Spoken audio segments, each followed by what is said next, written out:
आपको देश की हर छोटी बड़ी खबर दिखाएंगे। न्यूज फुल इंडिया का खबरदार अपडेट शुरू होता है अब। पहली खबर पाकिस्तान को भारत के मुंह तोड़ जवाब से।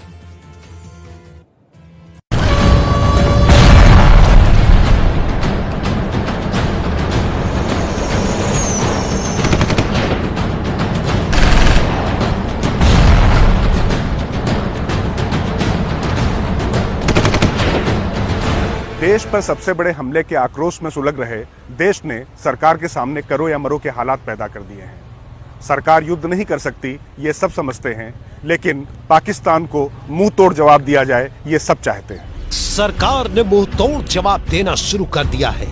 आज उरी के लच्छीपोरा में सेना ने घुसपैठ की कोशिश नाकाम कर दी। 10 आतंकियों को मौत के घाट उतार दिया। छिपे आतंकियों को भारतीय सेना मौत बनकर खोज रही है। पाकिस्तान की ओर से सीज फायर वायलेशन की आड़ में आतंकियों को भारत में घुसाने की साजिश नाकाम की गई है। भारत सरकार ने तय कर लिया है कि अपना मरेगा नहीं और दुश्मन बचेगा नहीं। सरकार ने 5 बड़े फैसले किए हैं। सेना के कैंपों की सुरक्षा अब पैरा कमांडो करेंगे। आतंकियों की घुसपैठ करवाने और भारतीय सैनिकों के सिर काटने वाली पाकिस्तान की कुख्यात बैट यानी बॉर्डर एक्शन टीम के सफाई के लिए सीमा पर भारत की घातक बटालियन लगाई जाएगी।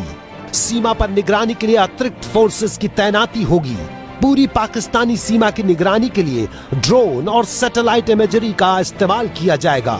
सीमा पार से आए आतंकियों की खोज का विशेष अभियान चलेगा और उन्हें चुन चुन कर मारा जाएगा। पाकिस्तान के खिलाफ देश में बने माहौल और प्रधानमंत्री के सेना को फ्री हैंड दिए जाने के बाद अब सेना जहां पाकिस्तान को जैसे को तैसा की तर्ज पर सबक देने के लिए तैयार हो रही है, वहीं उरी जैसे दोहराव से बचने के लिए अब तक अपनाए जा रहे ऑपरेशन प्रोसीजर में बड़े बदलाव की तैयारी भी शुरू कर दी गई है। लच्छीपुरा में 10 आतंकवादियों को ढेर कर सेना ने अपना काम शुरू कर दिया है। सेंटिमेंट से लोगों का जी भरा हुआ है। बहुत ही ऐसा स्थिति में है जहाँ सब एक्सपेक्ट करता है कि कुछ कार्रवाई करें, लेकिन ये ऐसा चीज नहीं है कि कोई घोषणा करके कार्रवाई करे।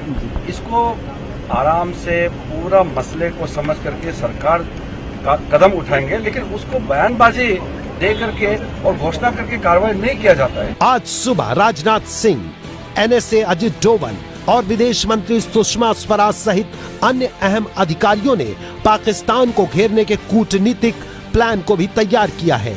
इसके लिए जहां संयुक्त राष्ट्र में भारत का पक्ष विदेश मंत्री सुषमा स्वराज रखेंगी, वहीं पाकिस्तान में होने वाले सार्क सम्मेलन का दक्षेश में शामिल देश बहिष्कार कर सकते हैं। इस संबंध में भारतीय कूटनीतिक टीम संबंधित देशों से संपर्क में है।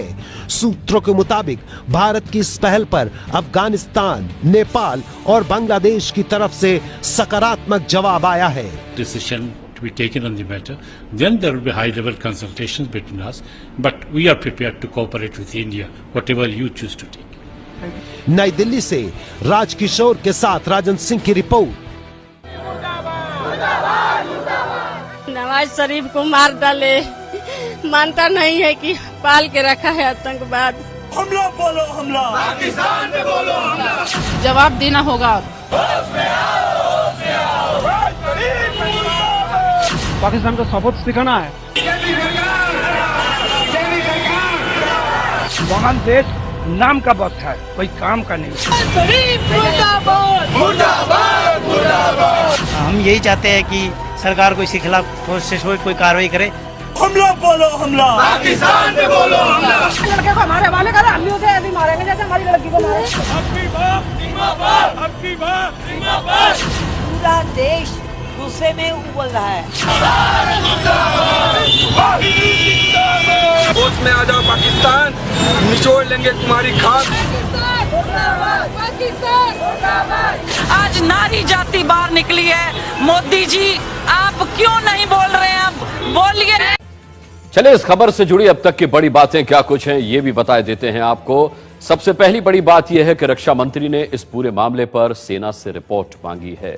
पूरी रिपोर्ट सेना से देने को कहा है। इस पूरे मामले पर उरी हमले पर सेना ने कोर्ट ऑफ इंक्वायरी के आदेश दिए हैं। ये पूरा जो हमला है इस पर कोर्ट ऑफ इंक्वायरी के आदेश दिए गए हैं। अमेरिका ने कहा है कि पाकिस्तान अपनी जमीन से आतंकियों को हटा ले। अमेरिका ने पाकिस्तान को चेतावनी दी है।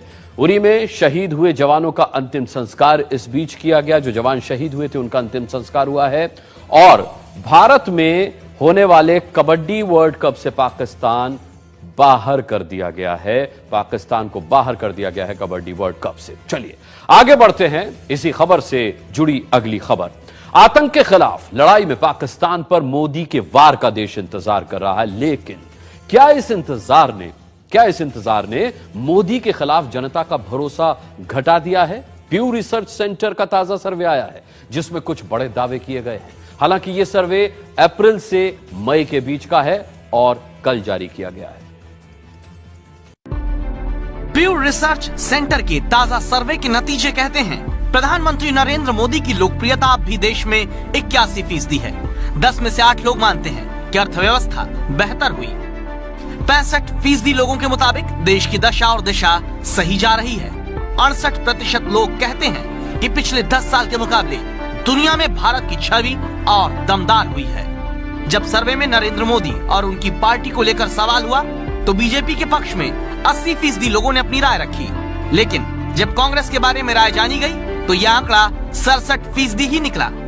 अरविंद केजरीवाल की आम आदमी पार्टी के पक्ष में 50% लोगों ने ही सकारात्मक राय जाहिर की। देश के भीतर की बुनियादी समस्याओं को लेकर जब सरकार के एक्शन पर सर्वे में सवाल हुआ तो 62% लोगों ने माना बेरोजगारी और गरीबी के मुद्दे पर नरेंद्र मोदी सफलता से काम कर रहे हैं। 61% लोगों का मानना है कि आतंकवाद का सही हल नरेंद्र मोदी खोज रहे हैं, जबकि भ्रष्टाचार के मोर्चे पर मोदी सरकार की नीति और नीयत पर 59% जनता ने भरोसा जताया। अमेरिका की एजेंसी प्यू रिसर्च सेंटर के मुताबिक देश में यह सर्वे 7 अप्रैल से 24 मई के बीच कराया गया था।